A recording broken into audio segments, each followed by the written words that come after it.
lanjut ke ke materi lainnya seperti itu ya. Tadi pertanyaan saya adalah kalau adik-adik diminta menganalisa begitu ya grafik ini, kira-kira apa nih analisisnya? Di sini ada ada yang tinggi, kemudian agak datar, kemudian di sini ada yang rendah begitu, kemudian datar lagi.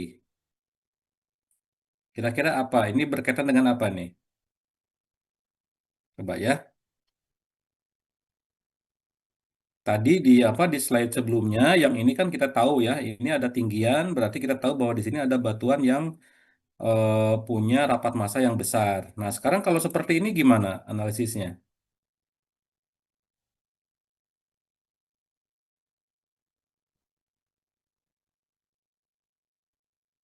Ayo. Nah, di sini kita lihat ya, Buat di sini ya silakan, Wahyu, Wahyu, oke. batuan dengan dapat massa yang berbeda-beda, Pak. Sehingga respon grafiknya akan seperti ini. Oke, ya, jadi densitasnya bervariasi begitu ya, Wahyu ya. Ya kan ya? Iya, Pak, kurang lebih begitu. Bervariasi ya. Variasinya seperti apa? Ada yang bisa dianalisis secara khusus tidak?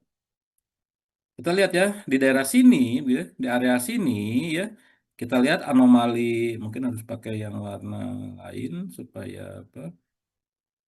Hmm, Ya kita lihat ya.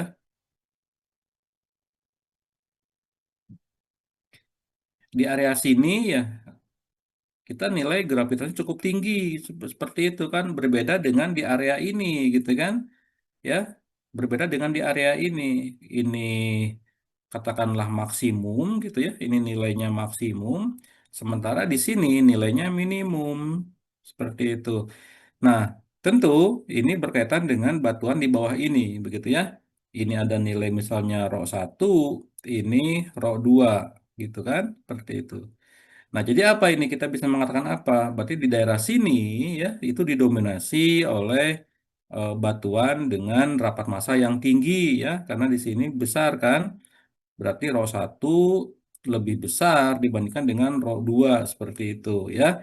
Sementara di wilayah sini ini dapat didominasi oleh batuan dengan rapat massa atau densitas yang relatif lebih kecil seperti itu. Jadi dari konteks ini begitu ya, maka data geofisika ya, dalam hal ini adalah data gravitasi begitu, dia memberikan informasi ke kita gitu kan, bagaimana kondisi batuan di bawah permukaan itu. Begitu ya. Jadi data geofisika atau dalam hal ini data gravitasi memberikan informasi ya, bahwa bagaimana kondisi di bawah permukaan bumi seperti itu. Ya. Nah, kalau misalnya kita mencari batuan dengan rapat massa yang besar, ya berarti kita mengeksploitasinya atau mencarinya di wilayah sini seperti itu. Tetapi sebaliknya, misalnya kita mencari rapat massa batuan yang lebih kecil, maka kita mencarinya di wilayah sini seperti itu. Ya, bisa dipahami? Iya, Pak. Bisa, Oke ya. Pak. Nah, jadi misalnya kalau kok kenapa ya orang eh, geofisika kok dia bisa tahu kondisi bawah permukaan, ya salah satunya dari pola atau data gravitasi yang kita peroleh di permukaannya. Ini kita belum belum kita belum menggali ke bawah ya, kita belum menggali ke bawah seperti itu, baru dari data gravitasi saja seperti itu. Nah, tetapi gitu kan, selalu ada tetapinya ya.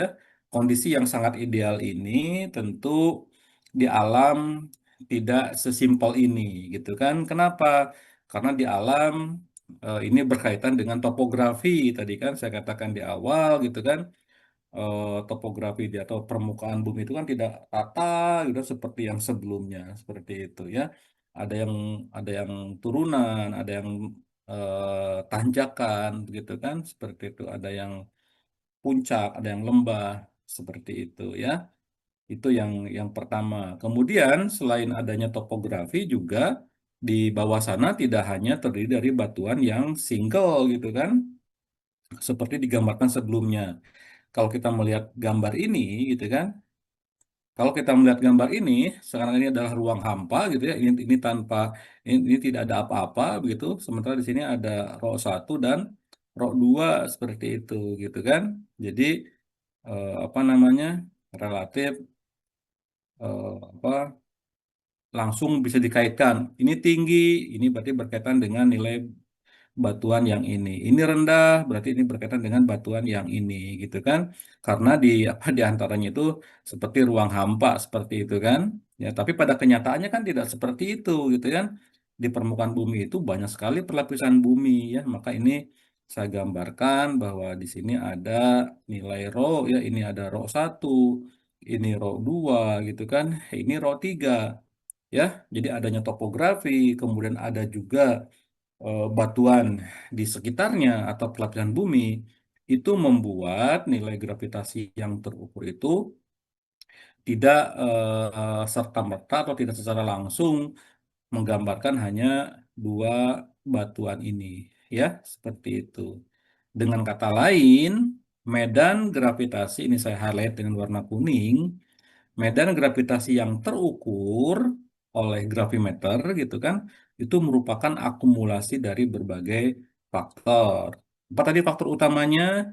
Yaitu faktor rho gitu kan, dan faktor jarak ya. Ini rho adalah densitas gitu kan, ini jarak, dan ini R adalah jarak seperti itu. Ya, jadi itu yang membuat apa data gravitasi itu menjadi complicated gitu kan.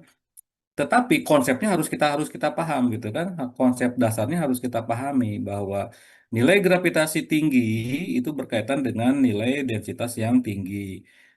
Nilai gravitasi rendah itu berkorelasi dengan densitas yang rendah. Tetapi begitu kan ya, di alam cukup complicated, cukup kompleks kondisinya sehingga tidak tidak apa tidak secara langsung menunjukkan itu. Oke ya. Nah, dengan dasar ini, maka tadi saya menunjukkan eh, slide yang sedang kita bahas tadi.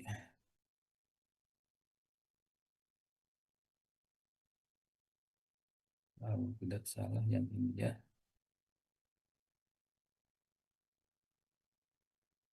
Nah, ya, jadi saya kembali ke apa ke slide yang tadi kita bahas di awal, begitu ya, bahwa apa saya menggambarkan kondisi ini. Bayangkan ini adalah permukaan bumi, gitu ya. Ini permukaan bumi. Ada yang disebut puncak, ada yang lembah, begitu kan? Seperti itu. Nah, puncak lembah itu perlu referensi, gitu ya. Perlu referensi ketinggian. Ini titik referensinya digambarkan oleh garis yang putus-putus, seperti itu ya. Ini kondisi bawah permukaannya saya gambarkan simpel saja. Ada suatu lapisan yang berwarna kuning, begitu ya. Dan berwarna kuning, kita anggap saja ini misalnya rho 1 ya. Katakan ini adalah rho 1, ini kemudian rho 2, ini rho 3 ya. Jadi ada tiga jenis batuan seperti itu. Oke. Nah, kemudian kita mengukur di sepanjang topografi ini, gitu kan? Oke, di sepanjang kita mengukur di sini, titik ukur kita gambarkan oleh warna yang biru lah, gitu ya. Oke, jadi kita mengukur gravitasi di sini, kita pindah ke sini, ya, kita pindah ke sini, kita pindah ke sini, terus gitu ya. Kita mengukur di sepanjang topografi ini, ya. Nah, tadi saya katakan bahwa nanti ya kalian semua akan merasakan ini, akan punya pengalaman mengukur gravitasi lah ya di real di lapangan seperti itu. Oke ya, nanti ukur di sini misalnya nilainya G1 berapa miligal misalnya ya. Nanti pindah ke titik ini nilainya kita kita lihat nanti di titik di alat gravitasi nilainya G2, G3 terus begitu ya sampai taruh misalnya ke G berapa? G50 lah di sini ya. Misalnya sampai ke G50. Nah, kemudian kita buat grafik tuh gitu ya. Nanti hasil pengukuran kita buat grafik seperti ini misalnya kan. Contohnya seperti ini. Oke, ini simulasi ya. Ini menggambarkan bagaimana real aplikasi gravitasi di lapangan seperti itu. Oke ya. Eh, Mudah-mudahan dengan penjelasan sebelumnya, gambar ini bisa jadi lebih mudah dipahami. Oke.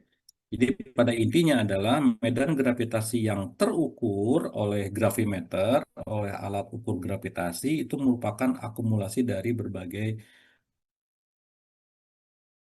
faktor ya. Jadi misalnya kita ngukur di sini ya tentunya dia akan dipengaruhi oleh massa ρ1, oleh massa ρ2, oleh massa ρ3 gitu kan. Demikian juga oleh ketinggian dari titik ukurnya gitu ya. Jadi di setiap ukur itu di setiap titik ukur itu dipengaruhi oleh faktor-faktor itu seperti itu. Oke, ya. Ini masuk ke aspek eksplorasi ya. Jadi geofisika eksplorasi menggunakan metode gaya berat seperti itu. Metode gaya berat atau sering disebut sebagai metode gravitasi itu merupakan metode geofisika yang dilandasi oleh teori medan gravitasi ya, yang saya jelaskan di 2 minggu sebelumnya. Oke. Untuk apa tujuannya ya? Tujuan dari metode gaya berat ini apa? Untuk ya memperoleh gambaran variasi struktur geologi tentunya ya. Ini berdasarkan distribusi rapat massanya di bawah permukaan bumi. Itu tujuannya ya. Jadi tujuan geofisika eksplorasi menggunakan metode gaya berat tujuannya adalah seperti ini ya, seperti poin pertama. Nah, tentu untuk apa? Untuk itu kita perlu survei gitu kan, perlu pengukuran di lapangan. Orang menyebutnya atau beberapa menyebutnya akuisisi data ya. Kita perlu ke lapangan ya, dikenal sebagai survei gravitasi. Apa itu tujuannya? Untuk memperoleh variasi spasial. Spasial itu terkait dengan ruang ya, dari medan gravitasi yang berkorelasi dengan variasi rapat massa terutama pada lapisan kerak begitu ya, seperti itu. Oke, jadi yang tadi di apa yang ada nilai gravitasi tinggi, kemudian rendah seperti itu, dia secara tidak langsung alam memberikan apa memberikan informasi ke kita bahwa oh di sini ada batuan dengan rapat massa yang besar, di sebelah sini ada batuan rapat massa dengan rapat massa yang kecil seperti itu. Oke. Nah, tentunya untuk sampai ke arah sana gitu kan diperlukan koreksi data observasi ya. Jadi untuk apa? Untuk ke arah sana maka diperlukan koreksi data observasi. Kenapa seperti itu? Intinya adalah tadi ya yang disampaikan di slide sebelumnya bahwa gravimeter itu tidak milih-milih gitu ya. Gravimeter yang kita bawa ke lapangan itu tidak milih-milih. Pokoknya dia akan mengukur apapun gitu kan yang berkaitan dengan rapat massa begitu kan. Sementara mungkin kita hanya ingin apa? Kita ingin tahu bagaimana kondisi bawah permukaan di permukaan kerak atas misalnya seperti itu. Sementara gravimeter kan dia mengukur sampai kerak bawah seperti itu kan, bahkan sampai ke eh, bumi secara keseluruhan. Itu ya tujuannya. Ada atau itu alasannya kenapa kita perlu koreksi data observasi. Nah, bagaimana nanti kita bisa sampai ke apa ke pengetahuan atau informasi bahwa kita mengetahui di sini ada misalnya di satu tempat ada potensi bahan tambang misalnya kan. Bagaimana di sini ada potensi hidrokarbon atau migas misalnya seperti itu. Nah, ini dilakukan melalui pemodelan geofisika gitu ya. Jadi eh, apa untuk sampai ke sana kita apa kita memerlukan tahapan yang namanya pemodelan geofisika seperti itu gitu ya. Jadi secara umum gitu kan metode eksplorasi geofisika menggunakan metode Gabbard itu intinya seperti ini ya, seperti digambarkan oleh atau dijelaskan oleh 3 poin ini. Ya, ini apa? Ini adalah rumusan matematiknya ya. Ini hubungan matematik antara nilai gravitasi ya dengan rapat massa seperti itu ya. Contohnya lah, mungkin kalau gambarnya mungkin kan akan apa sulit gitu kan untuk dipahami. Tapi kalau saya gambarkan seperti ini saja ya, bayangkan ya yang pertama ini ya, gambar yang pertama ini. Bayangkan bahwa di bawah bumi itu ada sesar gitu kan, ada sesar yang membagi dua jenis batuan gitu kan ya. Batuan yang pertama ini, batuan yang kedua ini ya, seperti itu. Mungkin saya gambarkan pakai warna yang merah mungkin ya. Oke ya, ini batuan pertama, ini batuan yang kedua seperti itu. Bayangkan apa? Misalkan di bawah sana itu ada sesar ya, ini adalah sesarnya nih. Sesar yang apa yang tidak terlihat di permukaan, tetapi ada dia di interior bumi seperti itu. Nah, kalau kita survei di bawah eh, struktur geologi yang seperti ini, maka kita akan mendapatkan pola nilai gravitasi yang seperti ini. Ya,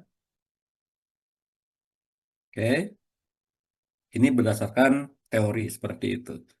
Coba kira-kira apa hubungannya antara antara sesar yang ada di bawah bumi ini dengan data gravitasi kita?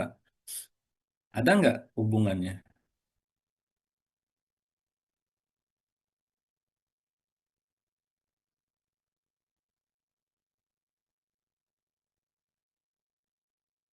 Ada ada korelasinya nggak grafik antara grafik gravitasi dengan keberadaan sesar di bawah ini?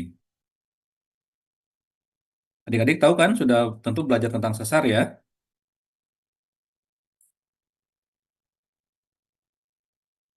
Siapa di sini ada Wahyu? Wahyu sudah tahu sesar ya? Sudah pernah mendengar istilah itu ya? Iya Pak, Sudah. Sekarang coba perhatikan Wahyu ya. Kira-kira sesar-sesar yang ada di bawah permukaan bumi ini yang tidak terlihat ya, kira-kira tergambarkan nggak di di kurva gravitasi kita?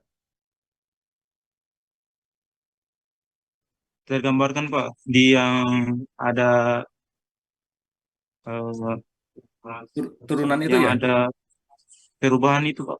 Oke, nah maksud saya gitu ya. Bagus ya. Wahyu yang dimaksud saya menganalisis itu saya cukup seperti itu gitu kan.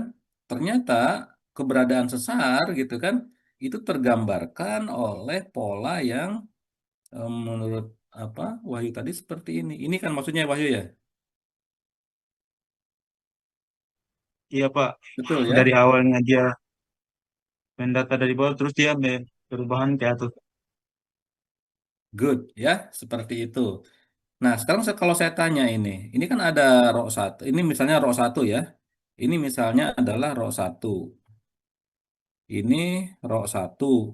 Ini rho dua. Kira-kira rho satu dan rho dua besaran mana? Wahyu, Johannes, Sisi, Roh dua Pak. rho dua. Good ya. Kenapa? Karena nilai Nilai nilainya gravitasinya lebih besar Pak. good. Nah, begitu ya Hans ya dan yang lainnya juga ya. Jadi data gravitasi yang kita ambil di lapangan itu memberikan informasi ke kita tentang kondisi bawah permukaan secara tidak langsung seperti itu ya. Oke. Nah, kalau yang ini gampang ya, yang ini apa nih? Coba analisisnya gimana nih? Kalau ini gampang lah gitu ya. Coba siapa yang mau menganalisis hasil gravitasi ini? Dengan cara yang sama tadi ya, dengan cara yang sama cara menjelaskannya. Ayo, yo belajar ya, bahwa di area dengan nilai gravitasi yang tinggi gitu kan, maka berkorelasi dengan adanya benda anomali dengan atau benda anomali atau disebut sebagai batuan lah gitu kan, batuan dengan densitas yang besar apa kecil? Besar Pak. Besar ya, seperti itu. Ya itu yang saya harapkan ya supaya kita ada komunikasi ya. Nah, sekarang kebalikannya gitu kan, ya. Misalnya tadi kan besar. Kalau misalnya kita mendapatkan pola yang seperti ini, tiba-tiba dia turun gitu kan, turun seperti itu gitu ya. Atau ini tiba-tiba naik gitu kan, seperti itu, ya. Ini yang kayak tadi ya, seperti itu. Jadi pada intinya itu adalah nilai gravitasi yang kita peroleh di lapangan, peroleh di alam, seperti itu kan dia menginformasikan kondisi bawah permukaan seperti itu. Sebagai contoh misalnya kan, ya ini ada yang turunan, ini ada yang tiba-tiba di sini drop gitu ya, nilainya lebih kecil. Maka kalau di sini ini menggambarkan adanya suatu apa namanya bodi batuan dengan nilai densitas yang relatif lebih kecil. Kenapa lebih kecil? Karena coba lihat ya di sebelah sampingnya ini ada granit. Granit nilai nilai apa? Nilai densitasnya 2,6. Kemudian di atasnya itu ada lapisan ya, ada lapisan sandstone ya atau batu pasir dengan nilai densitasnya 2,2. Sementara bodi ini dikenal dengan diatrem gitu ya. eh, Dia hanya 2,0 gram per sentimeter kubik. Jadi bodi yang ini atau benda yang ini ya, benda yang ada di sini yang ini gitu ya, dia relatif lebih kecil dibandingkan dengan yang di sini maupun yang di sini. Sehingga ya kalau kita modelkan maka dia akan drop seperti itu. Oke. Nah, kebalikannya misalnya di sini ada lapisan sandstone ya, ada lapisan batu pasir, di sini ada granit, kemudian di sini dikenal dengan adanya dike gitu ya, ada dike. Di sini dike apa atau intrusi begitu ya dari bawah sana dia punya densitas 3,3, sementara granit tadi 2,6 seperti itu, sandstone 2,2. Sehingga daik tadi dia punya nilai rapat massa yang lebih besar, sehingga kita akan mendapatkan anomali yang positif ya ke atas seperti ini. Kalau ini fault tadi udah ya, ini yang apa? Yang fault tadi sudah. Seperti itu ya. Jadi gambarannya eh, nilai gravitasi akan berkaitan dengan struktur bawah permukaan. Tetapi sebelum ke sana, begitu kan, ya, hasil pengukuran gravitasi itu perlu apa, melalui tahapan processing atau pengolahan data gravitasi, gitu ya. Kenapa? Karena begini ya, coba lihat poin pertama. Medan gravitasi yang terukur oleh gravimeter atau disebut sebagai data observasi atau data lapangan itu merupakan akumulasi dari berbagai faktor gitu kan ya sehingga perlu dikoreksi. Nah, yang dimaksud dengan faktornya faktor apa saja? Perhatikan ini ya. Ini cukup banyak sekali gitu kan. Ya, jadi gravitasi pengukuran atau observasi gravitasi itu merupakan faktor dari gaya tarik ya dari referensi elipsoid. Makanya di awal-awal kita membahas ini nih, karena ini penting begitu kan? Ya, nih coba ya. Jadi gravitasi pengukuran itu dia terpengaruh oleh gaya tarik dari referensi elipsoid itu disebut sebagai gravitasi normal ya. Makanya di awal perkuliahan itu saya jelaskan dulu ya bagaimana gravitasi normal itu diperoleh seperti itu ya. Dan sebetulnya saya kemarin ngasih ngasih tugas nih tentang grafis normal ya. Apa hitung atau buat gravitasi normal berdasarkan nilai lintang yang bervariasi ya. Iya kan? Saya ngasih tugas itu ya. Ya Pak, Oke, ada yang mengerjakan? Ada yang mengerjakan Wahyu? Hans? ya Pak, kerja Pak. Oke, good. Nah, ya, itu yang dikerjakan itu adalah yang bagian ini, bagian kecil ya dari sebagian bagian gaya tarik referensi elipsoid atau gravitasi normal. Nah, juga karena dari hukum Newton gitu kan, maka efek ketinggian pun jadi berpengaruh gitu. Kenapa? Karena kan gravitasi itu tergantung dari jaraknya. Ingat ya, G sama dengan 1/r². Ya. Jadi semakin R-nya semakin besar, tentu G-nya akan semakin kecil. R-nya semakin kecil, dia akan relatif jadi lebih besar, gitu ya. Jadi di mana kita ngukur pun itu akan berpengaruh seperti itu. Itu yang kedua, gitu kan. Yang ketiga apa? Yang ketiga, efek variasi distribusi massa di bawah titik pengukuran seperti itu. Ya kan? Jadi Tadi kita tahu bahwa nilai gravitasi itu tergantung dari jenis batuannya, begitu kan? Seperti itu. Jadi kalau misalnya di satu titik dia banyak didominasi oleh suatu apa massa batuan begitu, di titik lain juga seperti itu, maka itu akan berpengaruh juga seperti itu ya. Ini dikenal dengan eh, nanti ya dikenal dengan Boge dan Train correction ya, seperti itu. Oke. Kemudian apalagi efek dari perubahan gravitasi terhadap waktu gitu kan? Ya, loh kenapa Pak gitu gravitasi berubah terhadap waktu? Ingat ya, kita ada pasang surut ya.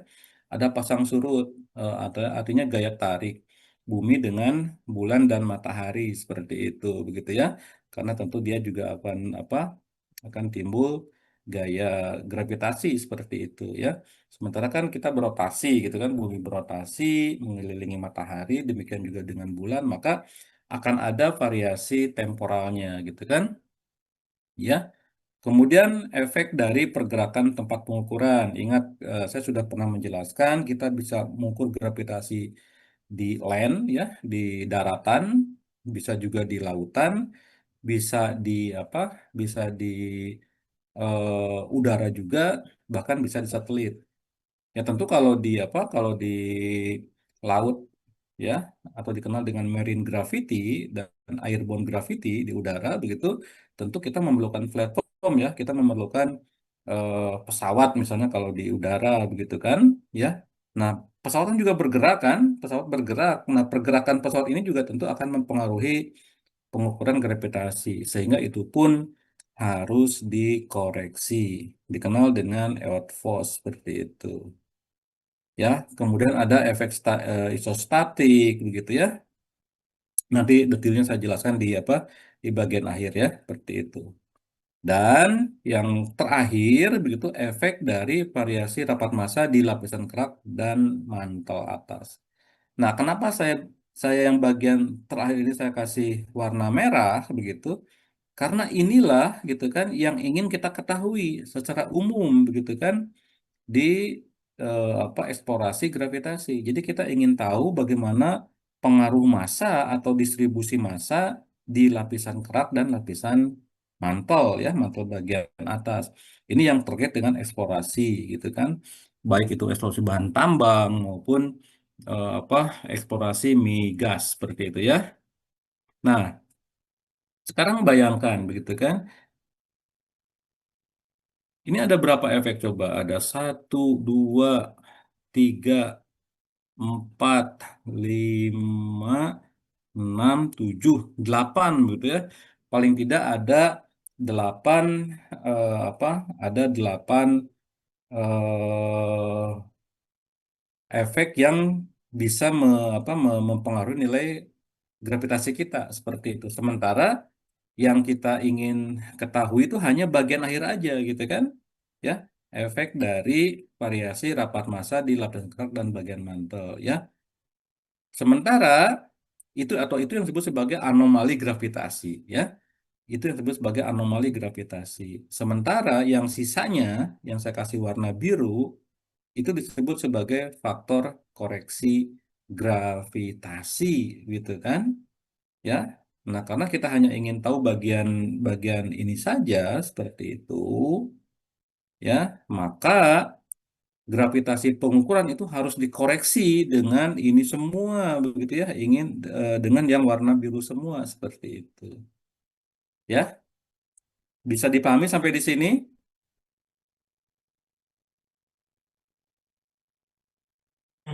Bisa Pak. Bisa ya. Nah, Iya Pak, ini bisa kalau Pak. untuk memastikan mungkin kalau bahasa matematik sederhananya gitu kan, misalnya A ya sama dengan B ditambah C ditambah D ditambah E seperti itu ya. Jadi kalau kita misalnya ingin tahu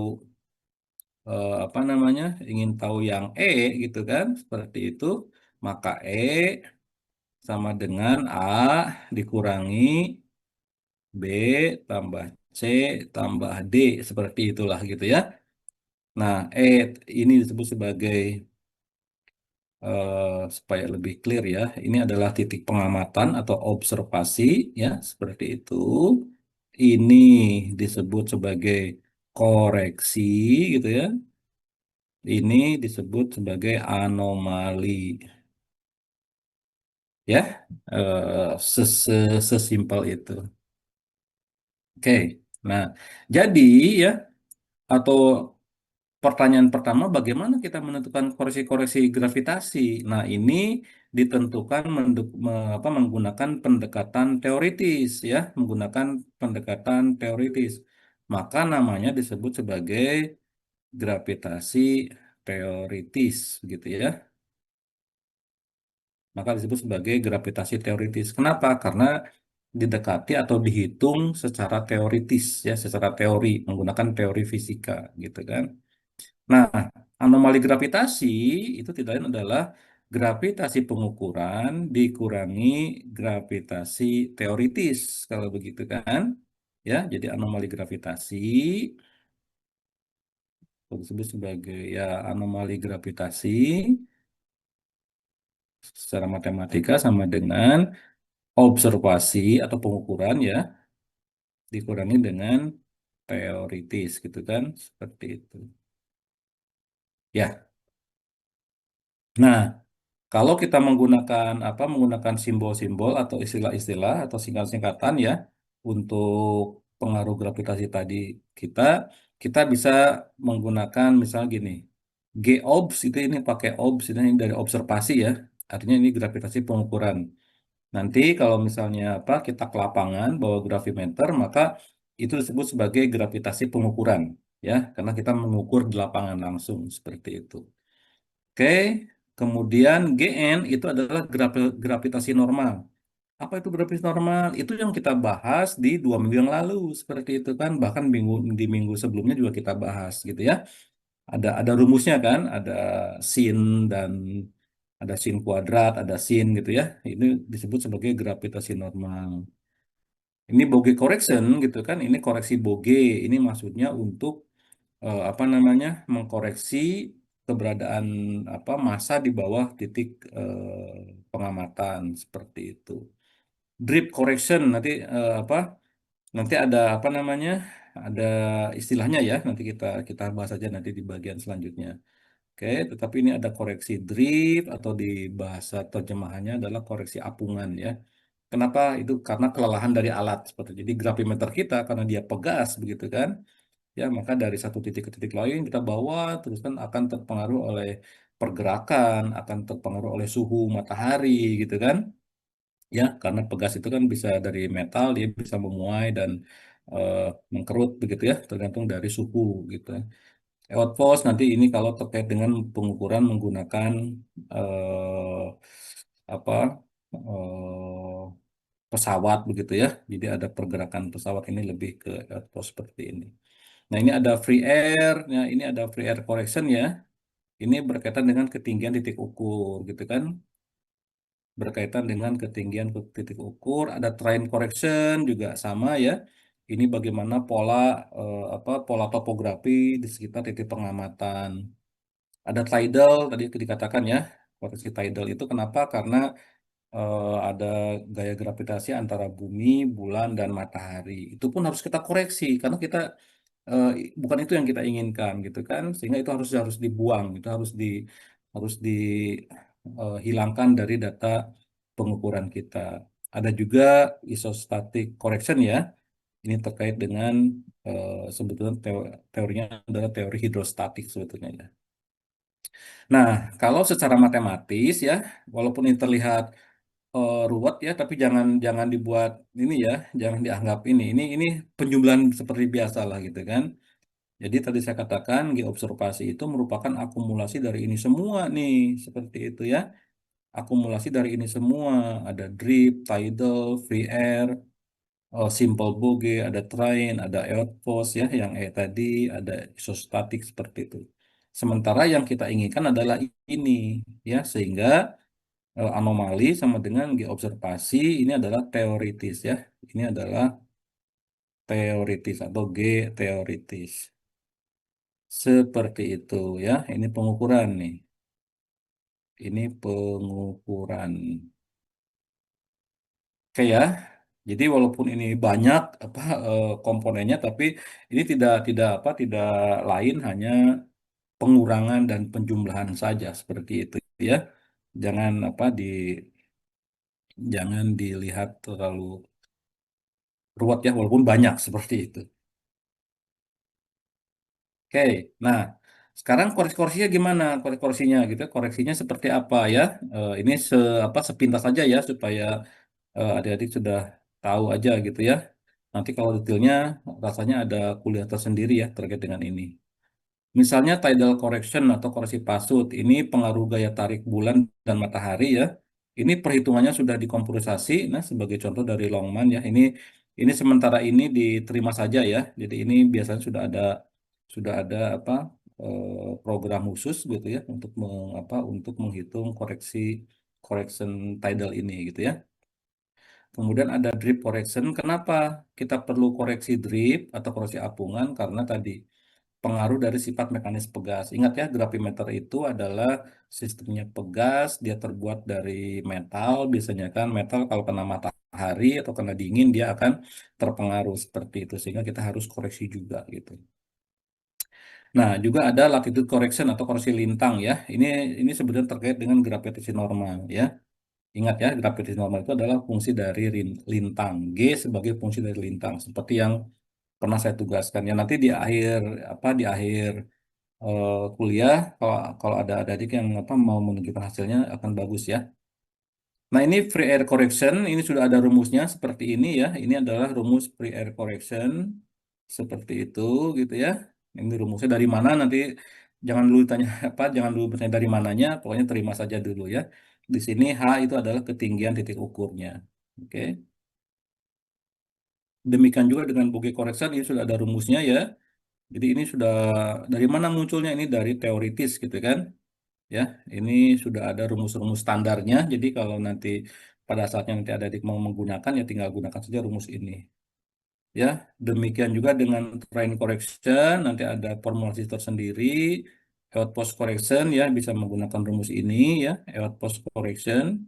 Ingat, outpost itu adalah akibat dari pergerakan di mana kita mengukur misalnya kalau di udara ya pakai misalnya pakai pesawat, kalau di laut pakai kapal laut seperti itu. Tentu kan dia punya kecepatan kan, ya ini punya kecepatan v seperti itu. Nah itu pun harus dikoreksi. Ada juga isostatik koreksi, ini pengaruh kompensasi massa bawah permukaan akibat kesetimbangan hidrostatik seperti itu. Oke, ya ini saya akan lewat karena ini bahasan kita minggu kemarin ya tentang kursi lintang itu tidak lain adalah IGF, International Gravity Formula ya. Ini ada beberapa pilihan. Ini sudah kita bahas. Nah ini untuk koreksi pasut ya seperti ini. Contohnya saya tidak akan jelaskan lebih detail dulu ya karena ini cukup rumit begitu ya. Jadi pada intinya adalah akibat pasang surut atau gaya tarik bumi dan matahari, gaya tarik bumi dan bulan itu akan mempengaruhi nilai pengukuran kita. Nah, bagaimana di lapangan ya? Di lapangan biasanya kita bergerak dari satu titik ke titik lain. Sebagai contoh, misalnya kita ada di base station gitu kan ya. Kita kan biasanya kita punya base station, kita ngukur di base station, kemudian kita bergerak nih ke posisi lain, ke sini kita bergerak ke posisi lain seperti itu terus itu kan ya sekitar berapa titik begitu seharian ini biasanya ya. Gitu. Terus begitu ya sampai dengan berapa titik kemudian di sore hari ketika kita pulang ngukur ya kita balik lagi ke base station seperti itu ya. Nanti kita bandingkan tuh nilai di base station awal dengan base station akhir seperti apa ya. Nanti ini kita koreksi. Detailnya sementara ini kita akan lewat dulu ya detail matematiknya untuk bagaimana mengkoreksi eh, koreksi drip. Yang penting adik-adik tahu apa itu kenapa kita perlu koreksi drip gitu ya.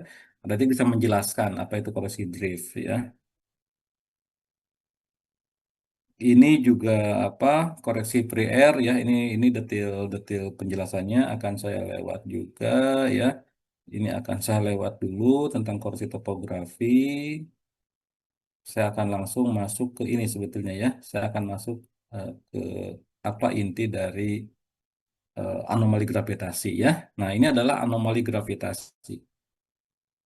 Coba ya, ada beberapa jenis anomali gravitasi yang sering digunakan di geofisika. Yang pertama adalah free air anomaly.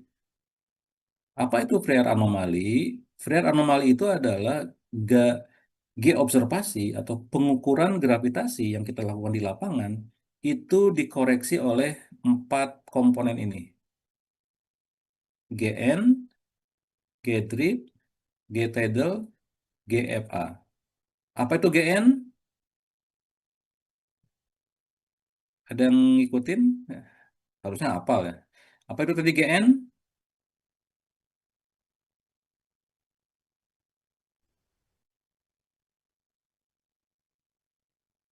Waduh, GN sendiri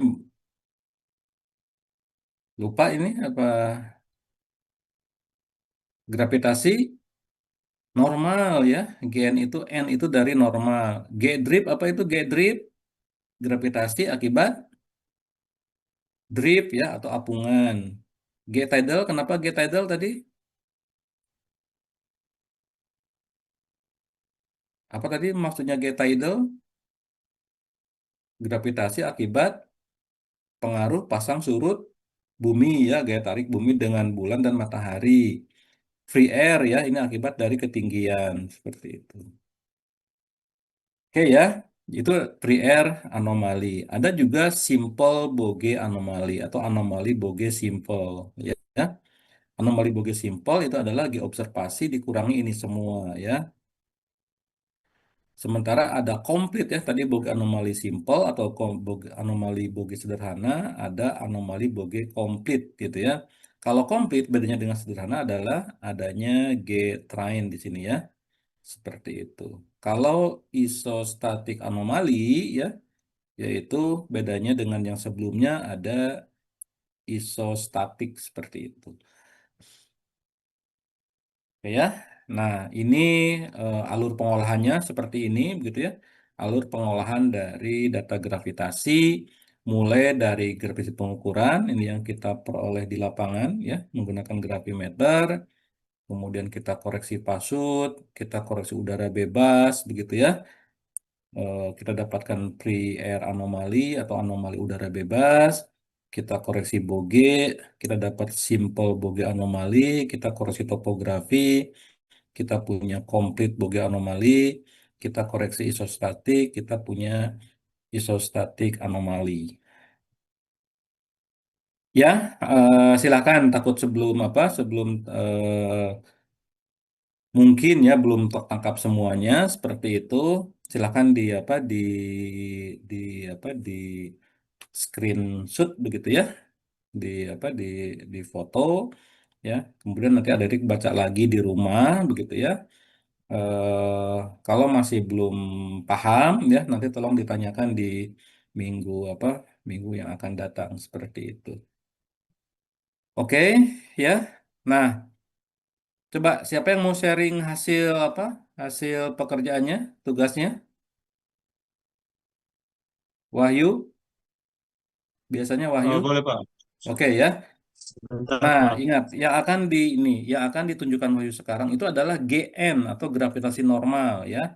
Jadi gravitasi normal itu kita perlukan untuk mengkoreksi data gravitasi pengukuran kita seperti itu.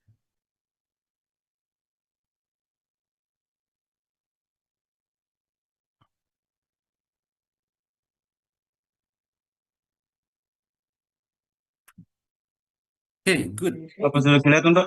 Kelihatan, kelihatan. Coba.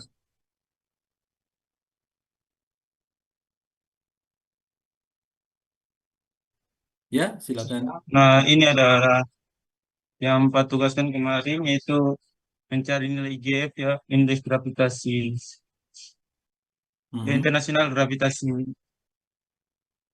dari IGF 1930, 1980 dan 1984 menggunakan lintang dari minus 90 sampai 90 Oh, derajat. ya, ya, ya. Nah, dengan menggunakan persamaan yang kemarin Bapak jelaskan Mhm. dan dimasukkan ke Excel, didapati hasil grafik IGF 1930, 1980, dan 1984. Dan di sini untuk analisis grafiknya,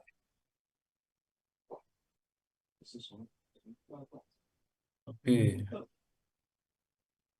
Dari angkanya gimana? Angkanya gimana ya? untuk angkanya itu untuk IGF 1980 sama 1984 itu kelihatan kelihatannya tidak jauh berbeda gitu, Pak. Ya, coba bedanya berapa Dengan berapa coba bisa dihitung nggak? 0,00 ya? iya, Pak, Oke. dari 19 IGF nilai IGF 1930-nya. Nah, grafik yang di atas yang ini gabungan dari ketiga nilai tersebut, Pak. Hmm. Yang IGF 1930 dia berbeda polanya ya, grafiknya ya? Iya, Pak. Oke. Yang tadi itu seperti itu. Eh, saya tambah sedikit, nilai Ya, IGF coba. 1930 itu lebih besar daripada setiap nilai IGF 1980 dan IGF 1984 di setiap bintang, Pak. Iya, iya, iya, kelihatan di situ ya. Oke. Sementara Kemudian nilai 8. IGF, Hmm. ya Pak, Ya, silakan, silakan teruskan.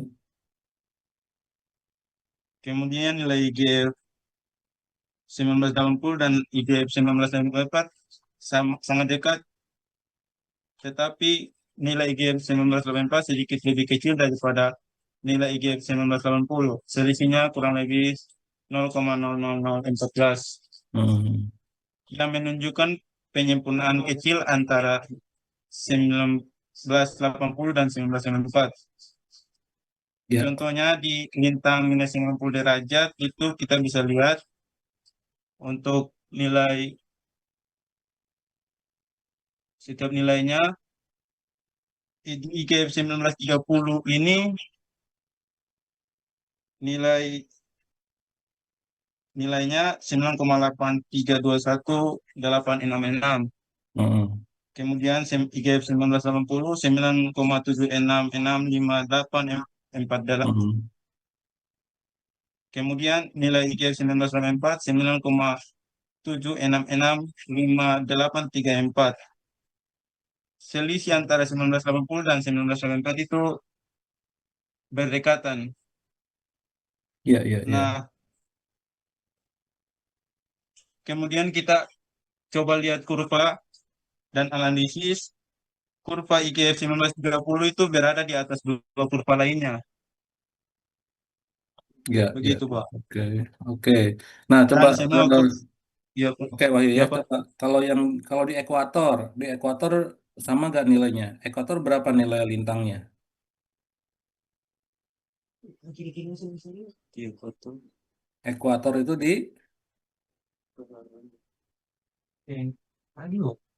nol kan? Iya, Pak. Nah, tapi saya kok ngelihatnya beda di sini nih. Apa namanya? Coba ya perhatikan Wahyu di sini grafiknya. Kalau yang IGF 1930 Wahyu kan itu min min 90 sampai dengan 90 ya. Tapi yang 1980 itu 0 sampai dengan 60.